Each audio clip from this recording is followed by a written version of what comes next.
Hello guys, I'm Demi, I'm the co-founder of Colonist. It's the free online alternative to Settlers of Catan. Basically this is a game, as you can see, this is lobby, and yeah, let's get into it.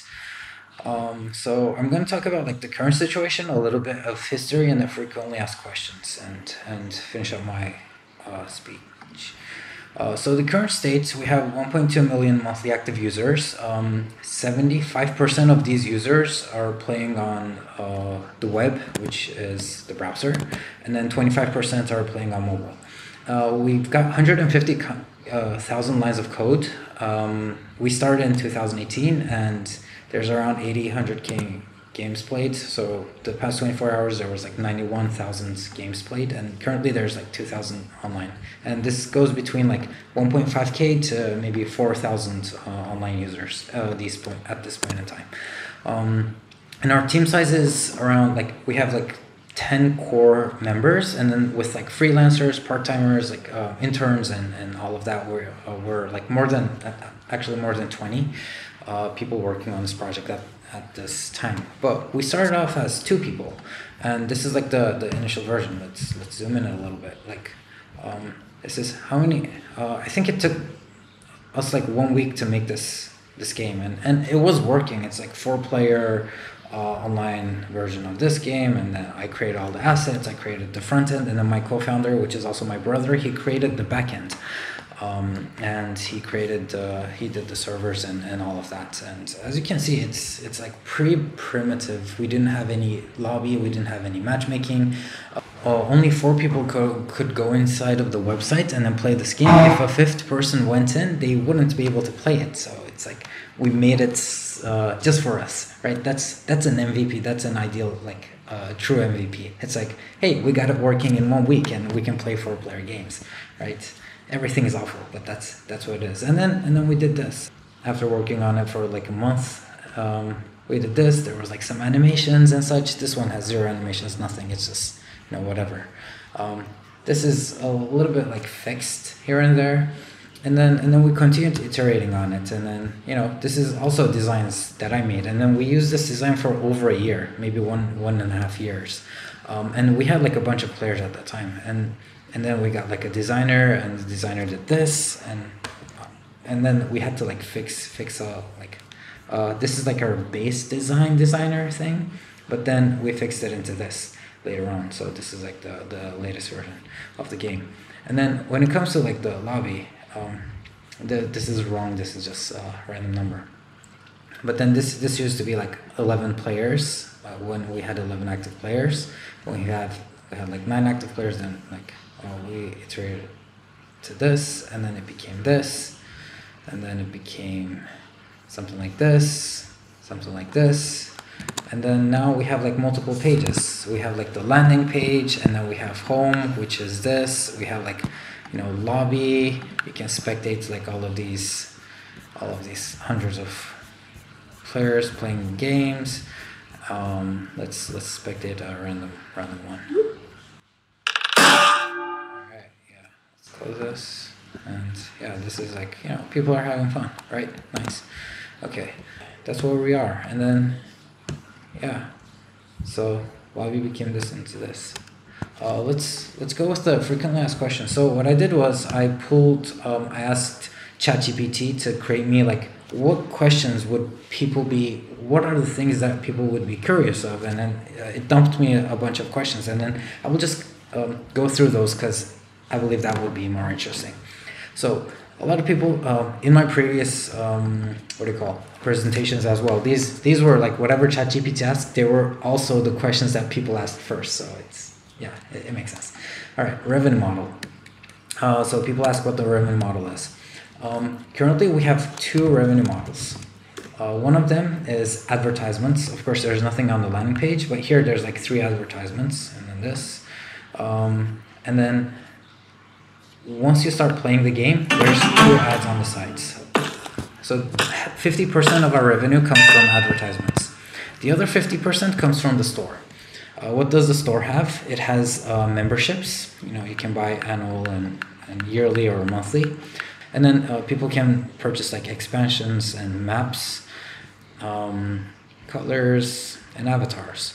So when it comes to like all of this, these stuff, we didn't have memberships before, so we only had like these stuff which people could purchase with coins. They purchased the coins first, and then they purchased these. So 80% of our purchase revenue used to be from expansions, and then maybe like 10% used to be from this, and then 5% and 5%. Maybe this is less than 5%. This is like 1 or 2%. So a lot of people wanted access to more content. So that's what people would be paying for. After we made it like membership, and then so currently maybe like 90% of our store revenue comes from membership. So it was a very good change, getting the memberships out. That way, like before, people would buy this and then play for like 3 years, 4 years, like, and they wouldn't purchase anything else, and they already purchased it. We'll spend $20, and there's no incentive for them to spend more. So we're just using up server space, and then we're not able to sell anything new. So that was a very bad business model. So after we came up with memberships, now the membership revenue is like slowly still increasing, because now people are paying to play. So like when they purchase something, they can't play for like, here they used to play forever and use up server space. So that's not a very good business for us. Eventually we'll go bankrupt, right? Because more and more people are playing, but less and less purchases. So this is, if more people play, we get more money. So we can build out more stuff, pay the server costs, and all that. So this makes a lot of sense. When it comes to advertisements, so 85% of the ad revenue comes from these two ads. Let's leave the game, go back to the lobby, and then 15% comes from these 3 ads. So one of the reasons of that is people don't hang around here. Like, they don't hang around in these pages that much. And these ads, they refresh every 30 seconds, or maybe 30 to 60. Our ad network handles that. You can find out which ones we use through when you go to ads.txt, and then you'll see like a bunch of stuff. Next question. User acquisition. So how do we acquire users? During the phase of the game, it changes, like depending on what phase we are. Initially, we acquired users, like no one knows the website, right? So how do we acquire users? So we went to Reddit Catan, and then we talked with the moderator of this place. We talked with a lot of people in this place, and then there's like 81,000 members in this. But when we started, there was like maybe 40,000, less than 30,000, something like that. And then people post Catan related stuff here. So we just, and then now, of course, it's cons related stuff. And then we eventually got added to the sidebar. Where's Discord? So wow, they removed us. Oh my God, it's fine. So yeah, this is where we initially were, and then like this used to show like official, like the Catan Universe game, Colonist game, like maybe like 1 or 2 other games. So it used to show those. Now it just shows like communities and such, which makes sense, because all of these communities, like tournaments and whatever, like this tournaments, they all do tournaments on Colonist, because that's like the default place to do tournaments now. So yeah, that's where we got, and then we tried to do whatever all the players wanted. So we were very active in the community, at least this community, and then maybe some other Facebook communities. User acquisition. The other one is SEO. Like you know how SEO works. Play Catan online. Yeah, Colonist is number 1. It used to be Catan.com and then Catan Universe. Board Game Arena apparently climbed up the ladder. So yeah, just trying to be at the top of here, and then you can search like how to get better SEO, and then just do that. But then the thing that we did was like when people search play Catan online, right? All of these places, for example, WikiHow, you go here, boom, it says, the first thing is you go to colonist.io. Who did this? We did this. Haha. So that's what you should be doing, right? You should be making sure like, and then the second one is Kata Universe. You should be making sure like all of these direct to your site and to your game and whatever. And then like you go to the second page, right? And then what we did was we tried to like click on different links and then made sure like all of the links had something Colonist.io related that goes back to our site. So we did a lot of SEO work. And then, you know, the keywords need to be right and all the other stuff need to be right. So that's there. The third one is we decreased the barrier to entry by a lot. In Kata Universe, what you need to do is, so you need to log in Kata Universe. You need to pay in Kata Universe. You need to get all friends log in and pay to play together with them. Oh, you need to download the app from Steam, get all of the friends to do that. It's like, it's a lot of work, right? In Catan, in Colonist, you just create like, you know, you create a new room, right? You create a new room and then you send it to your friend. Hey, come, you send it through WhatsApp or what do you guys use? Line, Telegram, and then boom, you're inside of the same room. Click. It took like 10 seconds for these two players, Demi Yilmaz and Ran, to like go inside of the game together. So that's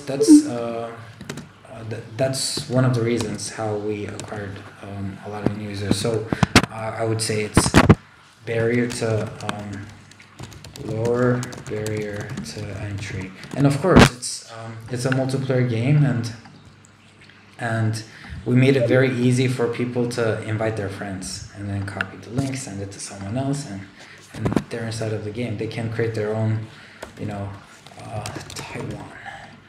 They can create their own room ID and then just say, hey, join the Taiwan room, right? You know, or Taiwan 1, Taiwan 2.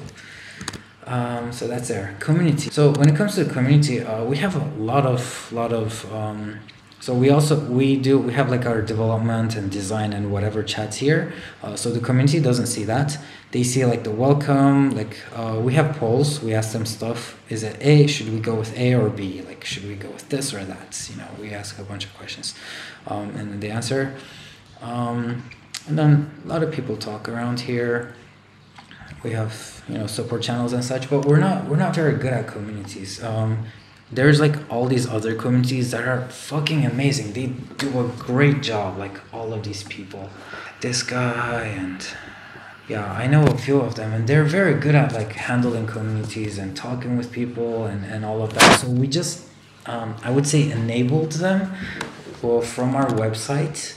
So they host tournaments, and then we send people to like from the website to those communities and to those tournaments. Like there's more like Catan championships. This guy's awesome. Like there's all these great people, and there's like other communities. And then yeah, same with like the YouTubers. We try to promote their videos, and then Discord. It's like they usually join like all of these communities. They do tournaments. That's usually their main thing. Lately they've started like puzzles. They have like they have other stuff as well. So overall, when it comes to community, we're not good at that. But there are other people who are good at that, and we're like, hey, you want to join a Colonist related community? Go join one of these guys. That's usually what we're doing. Our server, our Discord server is mostly for like, you know, development. It's mostly for like, oh, what should we build and what should we do? What should we make better and so on. Oh, another thing is we listen to the community a lot. Future of vote. So we use this site. Okay, so people like want mobile apps. They want like, so they basically can come here and then they can add a suggestion. Any user. They don't have to log in. They don't have to sign up. They just say, I want blah blah version of blah blah whatever, and then they write the description, add images, and then so on, and then they just post it. And we have like, we get a lot of posts. There's like 2,000 things here. Most of them are like, you know, like smaller stuff, but then they can also upvote all of these things. So then we see like, oh, like they want this, like this is much more important than, let's say, let's go here. Like you know, like this, for example. Not a lot of people want this, but a lot of people want the other one. So that's a way that we can use to prioritize. Another thing that this helps us with is under this, there's usually like, you know, this guy has said this, and then this guy has added a comment, which isn't very useful at the moment. But in some of these, like there's a lot of discussion going on here. And then we're better able to understand like what they want, how they want it, why they want it, and so on. So when we're developing that future, we can just go there and kind of you know, have a better picture of what people want. And a vote, you know, I can get notified when or I can download. Yeah. Next question. Team. So what's our team? Like, yeah, we started out as 2 people. Let me go to about page. Yeah, it's just me and my brother. I live in Singapore, he lives in Canada, and whatever. And then we started like onboarding more and more people to our team, and we're growing. We want to grow more. And what's our team structure like? Developer, QA. Yeah, it writes here like what people are. Of course, now I'm doing less of me and my co-founder. We're doing less of the development stuff and more on like maybe higher level, maybe hiring more, and you know, product decisions. I do most of those. I still make sure the code is up to a good standard.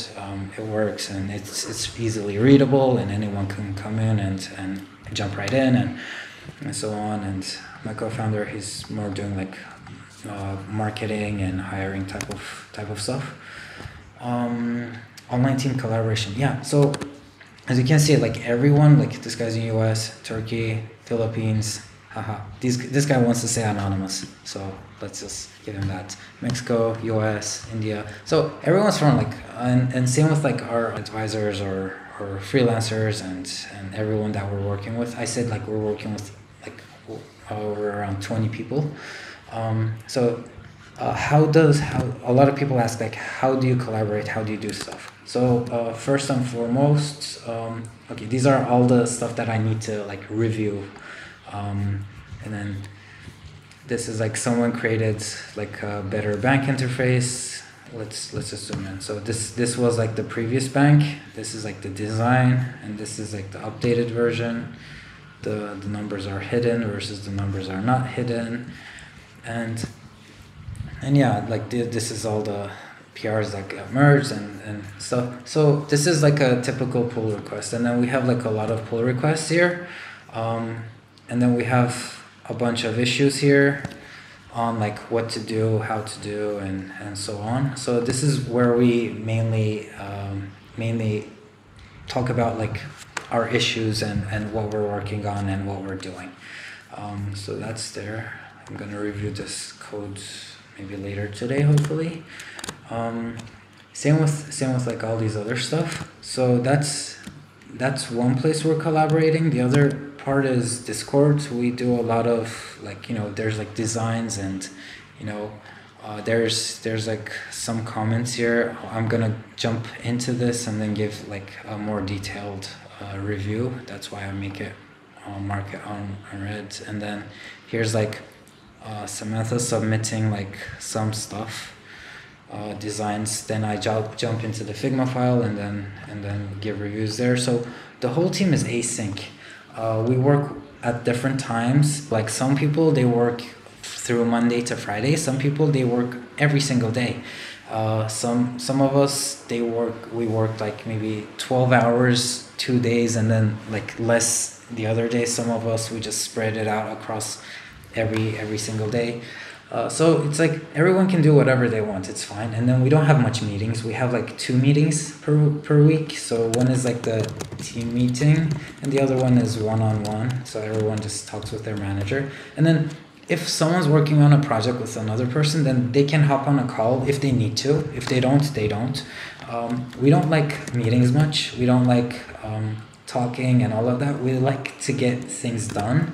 And then since we're async, we need to have like a good amount of communication. So we write things out clearly.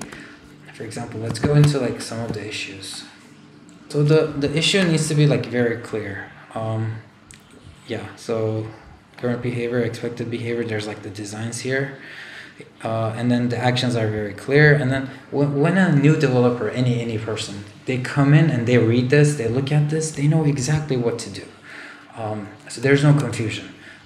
So we want to make the back and forth as small as possible, so that when whoever takes this, they can get it completed without having to, ask more questions, get feedback, and blah, blah, blah. We just want to see a PR, maybe review the PR, and then just merge it, and then it's done. That's ideally how we want to work. And then we work like kind of overnight. We, if someone creates a PR today, and then while they're sleeping, someone else reviews it, and when they wake up in the morning, next day, they will have reviews and they will have everything, so they can just get it done. So that's like our cycle. User feedback, we already talked about this. And then I just copy pasted the other ChatGPT questions here, so I can go over that. What challenges has your company faced in scaling to 1 million monthly, and how have you addressed them? Oh my God, there are so many challenges. Server scaling, that was one of the challenges. How do we address them? We scaled the server slowly. It's still a singleton server because we didn't need a huge server. Like a good server structure. So 2000 online. Our server can handle around like 6,000 people right now, and if there's more, then we just need to. We can't, like at this point, we can't increase our server size. So what we did was when we had like 200 online users and then our server wasn't handling it, we just increased the server size. And then when it was like 600, then we just increased the server size. When it was 1,000, we just increased the server size. But then there's other type of limits, like bandwidth limits, like Nginx limits, the amount of sockets limits, and then we had to change a lot of those stuff and learn how those work. It's usually changing like some variable from like 50 to 500, and then you can get a lot more connections connected to the machine. But then we use Node.js as backend, which means that it doesn't use all of the CPUs of the machine. So when we upgrade the machine, it's got like 32 cores, but we're still using 4 cores because we're using Node.js. So it can't scale. So right now we're doing like a multi-server structure type of thing. So that was like one of the issues, and there's like all these other issues. Like there's like a million problems, and then you have to solve all those million small problems. Another one was, for example, once we got like a lot of users, we were getting so many emails, so many messages, so many stuff. That's why we created this, because we're like, oh my God, stop telling me what to make. Like there's 100 other people also telling me all these suggestions. So what do? We just send them here, so we don't have to listen to those 100 people like individually. We can just see the bulk of the information here, so it saves us a lot of time. And same with like getting all the other messages. We just create the frequently asked questions, and then hey, here's like the answer to like most of your questions. Just read this, and then don't email us, right? Email us only if this thing is not here, and then if 10 people email us the same thing, then we just add it here, so we stop getting that email. So those type of stuff. Innovative strategies your company uses to retain your user base. I wouldn't say unique or innovative, but it's like we have leaderboards, and these people like have like hundreds of games, and then 1 versus 1 people, it's shorter game span, so they also have it's basically ranked games, right? So yeah. And then, yeah, maybe inviting friends. A lot of people have like WhatsApp groups, Telegram groups of their friends, like maybe 10 people in the group, maybe 20 people. And then someone sends a link, just like I said, like Colonist.io/Taiwan1. Someone sends this link to the group, and then some other people join, and then other people remember, and they're like, hey, I also want to play. Like we haven't played for a month or 2 months, and they want to get back in. So that's I wouldn't say it's unique or innovative. It's just the nature of this game. That's why. Yeah, one more. How do you plan to sustain or grow your current user base in the future? All right, this is a good question. So as you can see, So like I said, 75% of our players play on desktop, right? Play here. And then maybe like 25% play on the phone. So we're working on mobile apps. Once we finish our mobile app, there's a lot to do. There's the UX is like it's still the web version, but we're gonna change it to the mobile version. So make it mobile native UX. Once we do that, and we release the new mobile app, the numbers are gonna flip, because that's what a lot of similar other games numbers are also like that. Their players are between 70 to 80% of their players play through mobile. So we're maybe gonna get like 2x mobile users. And then there is like another partnership with another company that I cannot say at the moment, and we might get like a couple million players from them. So those are like the ways that we're gonna grow. And the next one is like, I don't know if you guys know about Board Game Arena. So this company got sold maybe around 2 years ago. So they're not innovating much. They're not developing much, and it's old, clunky, and as you can see, like lots of stuff going on. So there's this, and the UX isn't that good. So we're thinking another company needs to take over this one, and that's what a lot of other people are also telling us. So after we're done with Colonist, like after it hits a maturity stage, we will be branching off to new games that we can build and eventually become the new Board Game Arena. That's basically how we plan on growing more. Yeah, what is your company's approach to updates, new content, and what's the method of acquiring new users for your games? We can skip these questions. Lastly, I want to talk about, like, we're hiring more people. We're hiring a recruiter, QA tester, developer, designer, and marketer. So if you guys fit any of these, or we also have like an anything role. If you're an amazing person, if you're amazing at what you do, or whatever you think, like, oh, I can learn that in 2 months and get it done perfectly, you know, you should apply. We're always looking for talented people. You can send me an email at demi@colonist.io, and if you have any questions, just from all of this, if you have extra questions or whatever else that comes on to your mind, you can just email me and ask me, and follow me on these platforms. Yeah, thank you for listening and spending this your precious time with me. And yeah.